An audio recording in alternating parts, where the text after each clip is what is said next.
Amid worsening air pollution in Delhi NCR, the Supreme Court of India has taken a strict and proactive stance, emphasizing that the issue cannot be addressed through occasional or symbolic hearings around Diwali. The court has announced that it will now conduct regular hearings on the matter to ensure continuous monitoring and timely intervention.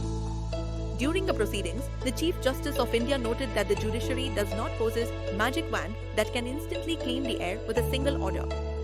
He stressed that pollution in Delhi NCR arises from multiple sources and it is incorrect to blame any one factor alone. Vehicular emissions, industrial activities, construction dust, stubble burning, weather patterns, and geographical conditions all contribute significantly to the crisis. The CJI highlighted that identifying these causes is not enough, meaningful action must follow.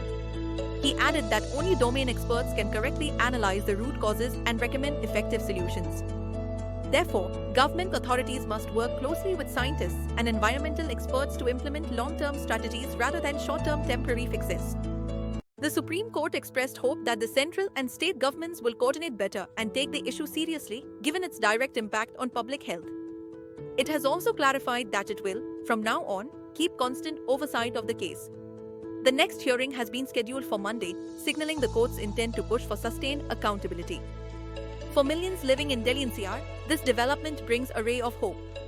Every winter, toxic smog reduces visibility, triggers respiratory problems, and turns daily life into a struggle. Health authorities issued advisories. Residents, particularly children, the elderly, and those with respiratory conditions, were urged to stay indoors, avoid strenuous outdoor activity, use N95 masks, and minimize exposure.